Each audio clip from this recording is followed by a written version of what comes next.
Hello, everyone, and welcome again to another episode of M365 Voice. My name is Mike Marani. I'm Sarah Hosey. And I'm Antonio Mayo. And today we've been talking about the travel, we've been talking about community, we've been talking about all the things we've been doing for the past few months.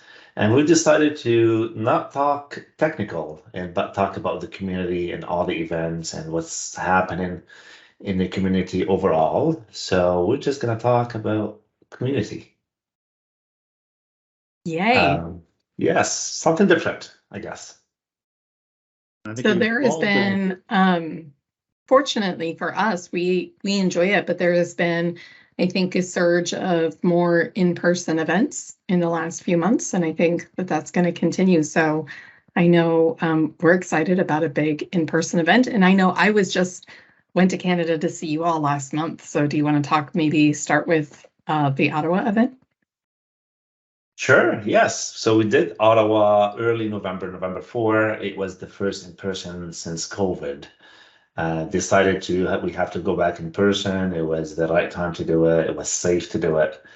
And we were fortunate that the space that we use at Microsoft local office, they expanded it to more rooms. And so we expanded the track. We did not include only M365, so we did Dynamics 365 as well. Mm-hmm. And it was a really good event. It was very successful. We had about 220. We reached maximum capacity for that space. So it was. I think it was a really good day. It was. And it was M365 Friday. So we did it on Friday as opposed to a Saturday, which Ottawa being the capital of the country, this is where the federal government is. Friday actually, I think, worked really well for having federal government people come out to it. So that was very positive. Like you said, Mike, we had about 220 people attend, and then at the end of the day, how many did we have? Like in the final kind of closing statements and prize giveaway. It was over 100 at least. Yeah, we had 140 at the end of the day. 140 at the end, yeah, which was great to see. And we had 7 tracks, I think. We had 7 tracks. We had 35 sessions. Yeah. We had 36 speakers from all over the world, we can say, from Europe, a lot from the US. Thankful to our friends from Europe and the US and outside of the city. They always support us. So it was great speakers, good topics, a good day. People from Western Canada also. Yeah. Mm-hmm. And the attendees, I think, asked very good questions. I know in my session, they had a lot of really good product-related questions, strategy-related questions. And I know that I talked to quite a few attendees in between sessions as well, and they were just really happy to be there, very well engaged. It was a lot of fun.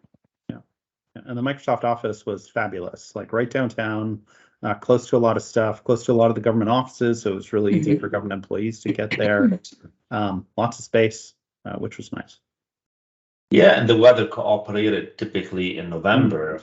In SharePoint Saturdays back in the days, we always used to get snow, or it would be really, really cold. So no, it was beautiful weekend. Yeah, the weather was lovely. It was warm. We did get a bit of a walking tour the day after the event for some of us, and Antonio did a great job as tour guide. It was lovely. The weather was lovely. The event was lovely. It was good to see people. Yes, really good event. Yeah. Congratulations on running another good one. I was at the previous one, literally right before, I think, fall of 2019, right before COVID happened, and then at the first one after. Yeah, remember. And then last week, Mike, you were at another in-person event, weren't you? Yes, I was in Vegas at the M365 conference, the second M365 conference for the year in Vegas. It was also a really good one, actually. It was a combination of M365, data intersection, and Azure AI. The attendees in total were pretty good, about 1,600. And even I had a workshop at the end of the event, at the end of the week on a Friday, and we had really good attendance. Also, great lineup of speakers, well organized. It's always good to be in person and connect with people. So I had a hands-on workshop, which a lot. It's nice to, we can't really do it virtually, but very engaged attendees. Even when we were hanging out at the attendee party, or just a lot of attendees there, just getting engaged with the speakers and asking questions. So it's fun to go back in person and connect with attendees and connect with others and see friends that you haven't seen in a long time. And then we've got another event coming up in January that we have loved attending in the past, and was always super well attended. Sarah, you want to tell us a little bit about that one?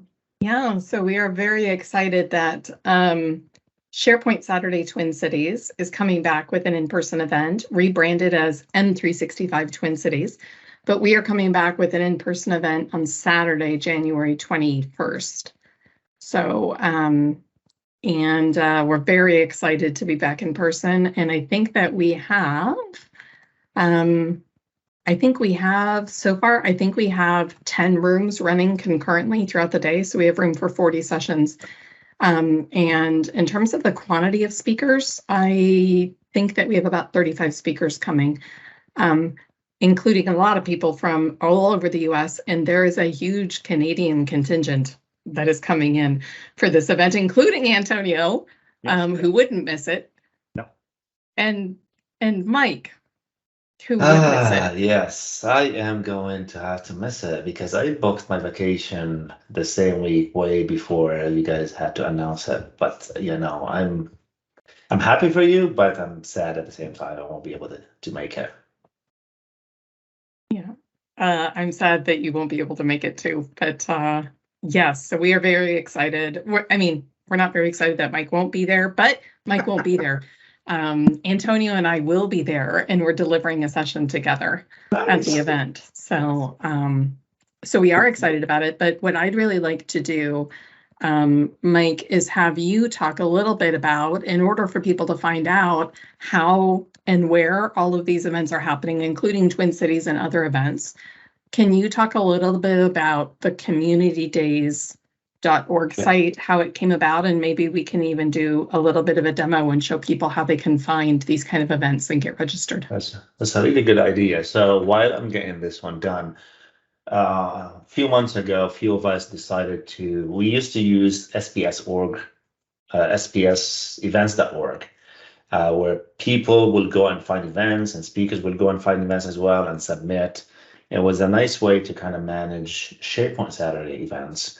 And this kind of disappeared, and things evolved into Microsoft 365, and things evolved through COVID. So a few of us decided that we want to replace that with something else. And we started with this website. And at the same time, Microsoft was putting together this Microsoft Global Community Initiative, where it's led by part of Microsoft, part from the community as well, to help re-engage communities or cities that have done events in the past and they kind of dropped off for whatever reason, and trying to revive those communities. Some cities did not. Some cities, some events kept going, but the idea is to get engaged again with the community to help reignite some of the events or existing events, whatever we can do to help them out.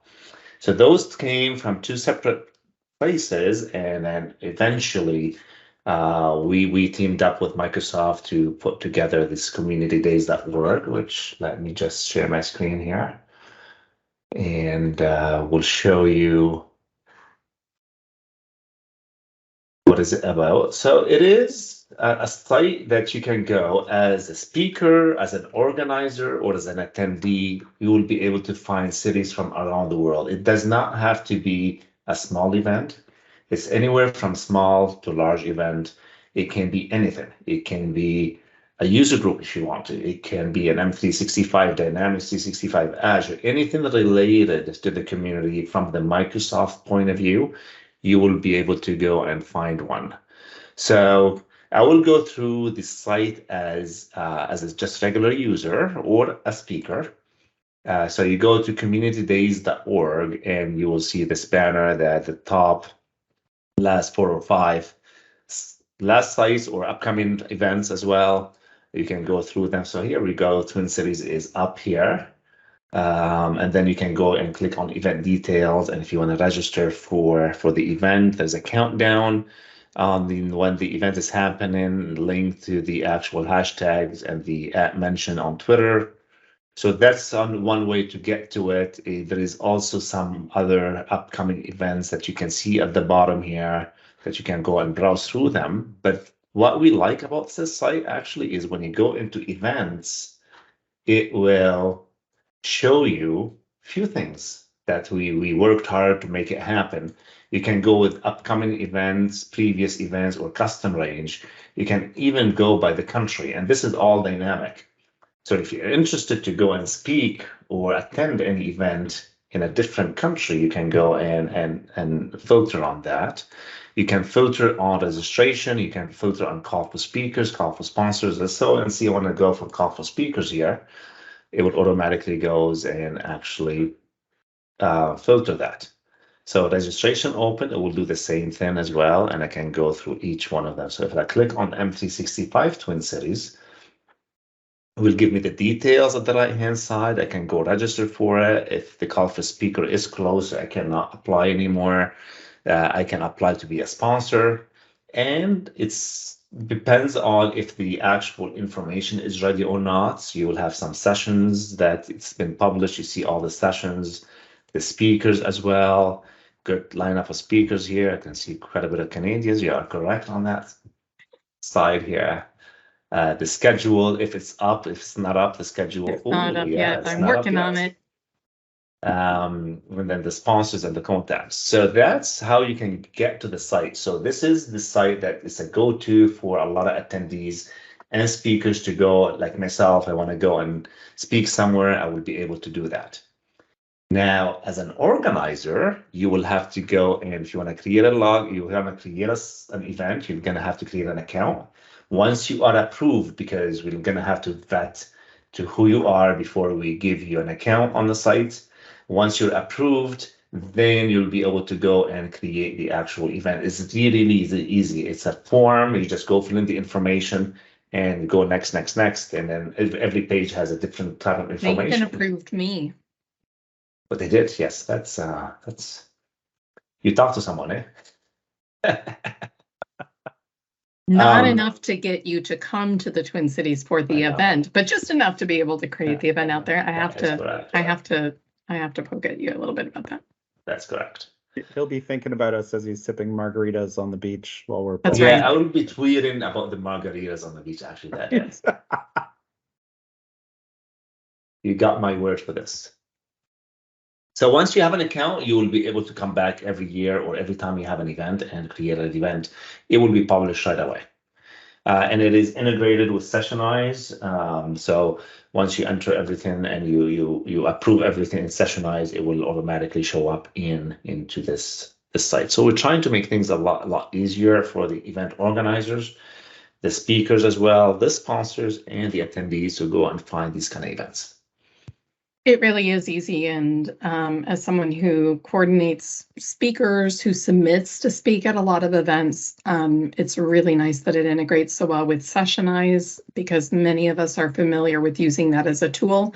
Makes it very easy to be able to submit sessions, and it's great to have that community feeling that I think Community Days brings to things. And if you're interested in organizing an event, whether it's a virtual event or an in-person event, you don't have to worry about standing up a website. You can literally just know that you already have a great experience that's set up here. There's not a charge for it. It's community. It's powered by community people for the community. And it makes it very quick and easy to be able to get started. Exactly. And for anyone who has not done an event or has not done an event in a long time and they need some help, a few of us are working as part of the Microsoft Global Community Initiative. We are putting together a toolkit, like a startup toolkit that will help the newbies or some group of people that really don't know all the ins and outs of how to manage an event. So we're putting a toolkit that we're going to be sharing early in the new year on how to put an event together. It has a lot of details on what you need to do. So that should be available somewhere. We don't know where we're going to host that toolkit, but it will be available to anyone to help you organize an event and start a new one.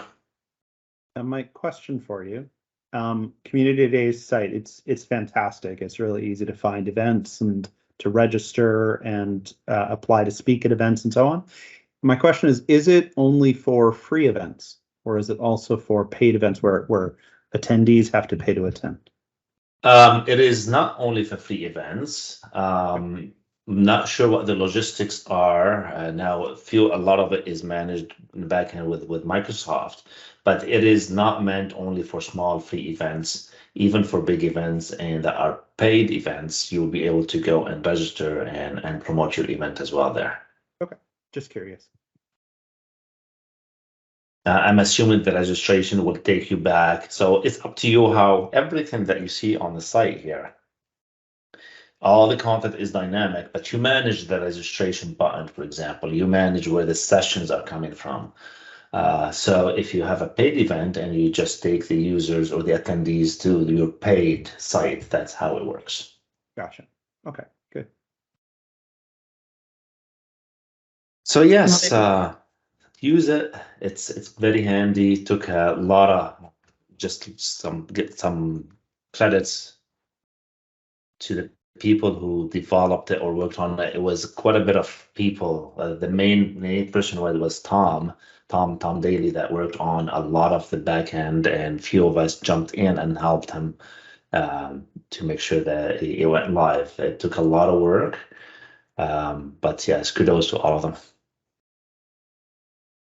And Tom has been great, because I know when I submitted the Twin Cities event for the site, he was fantastic, because not everyone may know how to hook up Sessionize and get an API created to be able to feed this Community Day site. He had a helpful video that walks you through how to do everything, so you don't have to have a lot of experience or technical capability. It's a wonderful thing about this Microsoft 365 community is that there's so many people who are willing to help. So it was very easy to get everything set up. Exactly. And I think I like it. It's good looking site. Mm-hmm. I was very excited to be able to come back to Ottawa. It was fantastic to be able to be in one place at one time. We had lofty goals, I think, of recording something, even something short, while all of us were in the same place at the same time in Ottawa. But it was too busy of a day, especially organizing an event. And then Vegas, I think Antonia and I were both supposed to be there as well. Last year we recorded something, or the last time we were in Vegas, we recorded a couple episodes. So we missed that chance, and now we'd have to remote you in, Mike, from a beach with a beverage while we're in Minnesota in winter. Yeah. That might be fun. I'll be happy to do that. I'd be very, very happy to share the sun with you. Minnesota in winter. It's sort of it might be many things. It might be sunny, but that means it'll be cold.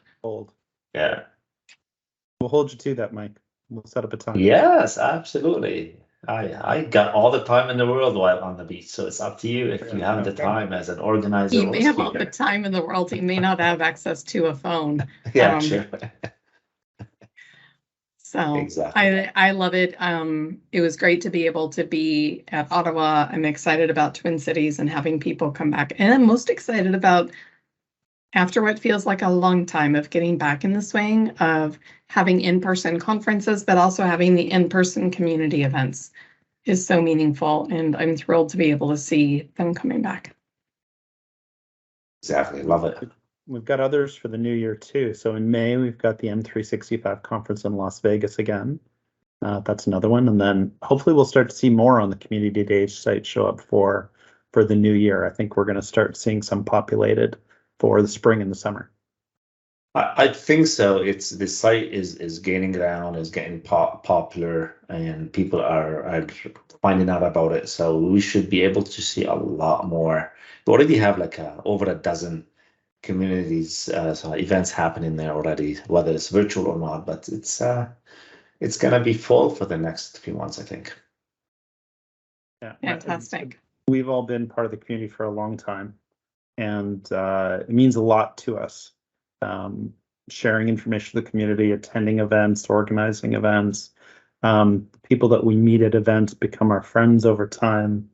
So I think it's had a big impact on our lives. So glad to see it continuing and going back to in person.